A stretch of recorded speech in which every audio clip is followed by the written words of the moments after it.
The email arrived on a Tuesday morning while I was reviewing quarterly reports for my coastal properties division. Subject: Family event. Your attendance not required, Sarah. After much consideration, your father and I have decided you should not attend my retirement celebration at Ocean View Resort next month. Your presence would create tension, and frankly, this is my resort and my party. The family agrees this is for the best. Mother, I read it twice, then set my phone down and returned to the revenue projections spread across my desk. The Ocean View Resort, my flagship property purchased 5 years ago when it was a failing 2-star motel, showed a 340% increase in annual revenue since the renovations. My phone buzzed with messages from the family group chat I'd been added to without consent. Brother Marcus, Mom's right. You just make things awkward. Sister Jennifer. We want Mom's day to be perfect. You understand, Dad. This is your mother's decision. Please respect it. I didn't reply. I'd learned years ago that defending myself to them was pointless. At 28, I'd attended exactly 2 family gatherings in the past 5 years. Each time, I'd driven my 7-year-old Honda, worn clothes from Target, and listened to lectures about finding a real career and settling down properly. They didn't know about the property management company I'd built from the ground up. They didn't know about the 12 coastal properties I owned across 3 states. They definitely didn't know that their favorite vacation destination, the resort where Mom had held her book club meetings, where Jennifer had her wedding reception, where Marcus proposed to his wife, belonged to me. The Ocean View Resort had been my first major acquisition. I'd bought it using a holding company, renovated it completely, and transformed it into a 4-star destination. My family had discovered it 2 years ago and declared it their special place. Mom had even told me once, during a rare phone call, that she'd befriended the owner and got special family rates. Those special rates were actually standard pricing. I'd instructed my manager, Patricia Hammond, to treat my family like any other guests. No discounts. No special treatment. They'd never asked enough questions to realize the truth.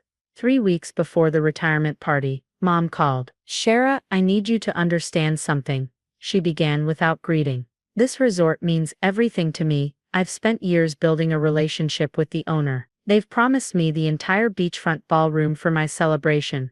I made a small acknowledging sound while typing an email to my accountant. 200 guests, she continued.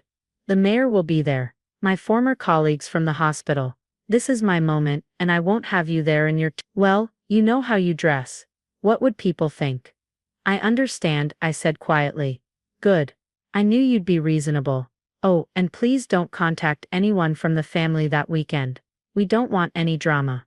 She hung up. I finished my email, then called Patricia. Patricia, I need the details on the Anderson retirement event scheduled for next month. Papers rustled on her end. June 15th, beachfront ballroom, 200 guests, full catering package. Mrs. Anderson has been quite demanding. She's changed the menu 4 times and insists on specific table arrangements. She keeps mentioning that she has a special relationship with ownership. Has she paid the deposit? No, actually. She said she'd settle everything after the event. She was very insistent that her arrangement with the owners allowed for that. I leaned back in my chair. What's the total cost? With all her upgrades, $48,000. Send her the standard contract requiring a 50% deposit within 7 days. Patricia hesitated. She's going to call and complain. She always does when we ask for payment. I'm aware. Send it anyway. The call came the next morning. Shara, I don't have time for this. Mom snapped instead of hello. Some incompetent clerk at the resort is demanding money up front. Can you believe it? After everything I've done for their business, call them and straighten this out. I was sitting in my car outside a property inspection in Miami. Mom, I don't work at the resort. I can't. Don't be difficult. Just call and explain that you're my daughter and this is unacceptable. Use that corporate voice you put on sometimes. Be useful for once. She hung up before I could respond. I called Patricia. She contacted me directly. What did you tell her? Nothing. She didn't give me a chance. I watched seagulls circle the hotel parking lot. Don't waive any requirements. Standard contract, standard timeline. 2 weeks before the party, Jennifer called. Shara, Mom is incredibly stressed about this resort situation. They're being completely unreasonable about payment. Since you're not coming to the party anyway, the least you could do is help resolve this. I was reviewing blueprints for a new property in Charleston. Help how? Call the resort, complain, leave bad reviews, something. Mom has given them so much business over the years. This is how they treat loyal customers. Jennifer, I really can't. Of course you can't. You never can. Can you? Too busy with your little apartment manager job to help your own family. She sighed dramatically. Mom's right about you. Always have been. The line went dead. Marcus texted an hour later. Mom's crying. Hope you're happy. 10 days before the event, Mom's deposit still hadn't arrived. Patricia called during my meeting with investors. Miss Anderson, your mother came to the resort today. She demanded to speak with you. Well, with the owner. She doesn't know that's you. Obviously, she was quite insistent that she has a verbal agreement for free use of the facility. What did you tell her? That the owner doesn't take meetings without appointments, and that all agreements must be in writing per our policy. She called me incompetent and said she'd have me fired. I closed my eyes briefly. Send the final notice. If the deposit isn't received in 48 hours, cancel the event and release the date. Understood. That evening Dad called. Your mother is having a breakdown over this resort situation, he said, his voice heavy with disapproval. I know you two have your differences, but this is her retirement. Can't you show some family loyalty and help her? Dad, I don't have any influence with you. Always have an excuse, Sarah. Always your mother has done everything for this family, and when she needs the smallest bit of support, you can't be bothered. He paused. You know what? Don't contact us anymore. You're clearly not part of this family. He hung up. The family group chat exploded with messages about my selfishness, my failure to support Mom during her crisis with the resort, my general inadequacy as a daughter and sister. I muted the chat and went back to work. The cancellation happened automatically when the payment deadline passed. Patricia called me immediately. The system just canceled the Anderson event. Should I reach out to confirm or? No. Standard protocol. Send the automated cancellation notice. Your mother is going to be furious. I know. Mom called within 20 minutes of receiving the cancellation email. They canceled my party. She screamed. 2 weeks before the event. Do you know how humiliating this is? The mayor was coming. My entire career's worth of colleagues. I was in my home office, staring at the ocean view from my penthouse. Mom, I'm sorry you're dealing with sorry. Sorry you could have prevented this. One phone call from you and this would all be resolved. But no, you're too selfish, too useless to help your own mother. Mom, don't mom me.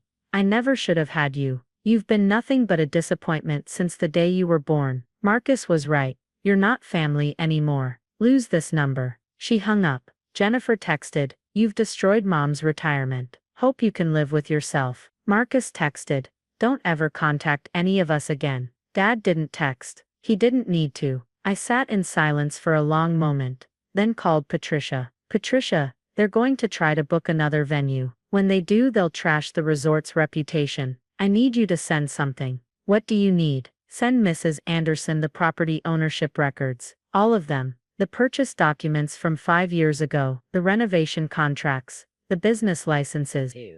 Everything with my name on it. Patricia was quiet for 3 seconds. Are you sure? Send it now. Include a note that future booking requests from the Anderson family will require advance payment in full, plus a $5,000 deposit for potential damages based on their history of payment avoidance. Miss Anderson. Sarah, once you do this, there's no taking it back. I know. Send it. The documents were delivered electronically at 6:47 p.m. My phone started ringing at 6:52 p.m. I didn't answer. The calls came in waves. Mom. Dad. Marcus. Jennifer. Then Mom again.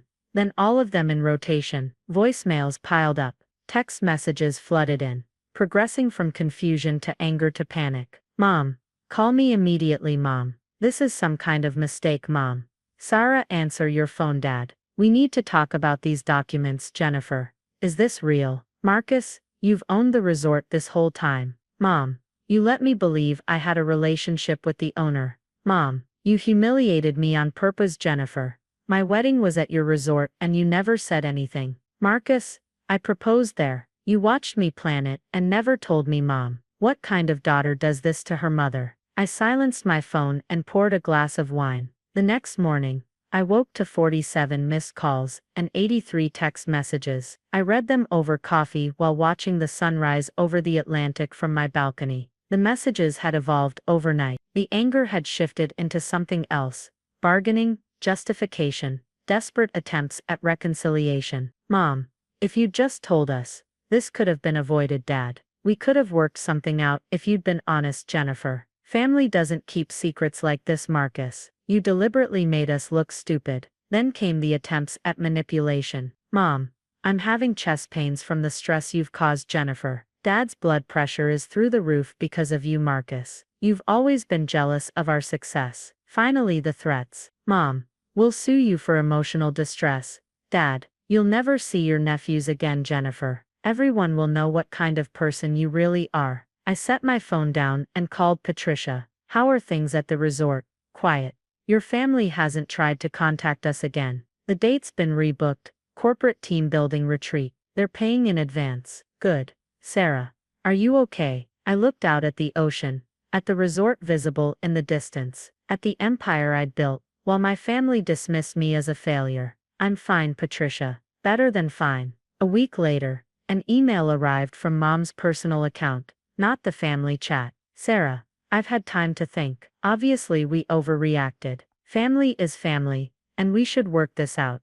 Your father and I are willing to forgive this whole misunderstanding if you'll reconsider the party. Surely you can find a way to accommodate your mother's retirement celebration at your resort. It would mean so much to me. We could even feature you in the celebration, introduce you as the owner. Think of the networking opportunities. This could be good for both of us. Let me know about available dates. I'm flexible. Mother. I read it twice, then archived it without responding. My phone rang 3 minutes later. I didn't answer. It rang again, and again. Finally, a voicemail. Sarah, I know you saw my email. The least you can do is respond. After everything I've done for you. Fine. Be that way. But don't come crawling back when you realize family is all you have. I'm writing this from my office overlooking the Ocean View Resort, where a corporate event is in full swing. The revenue from this single booking exceeds what my mother's party would have generated, and they paid in advance without complaint. My phone sits silent on my desk.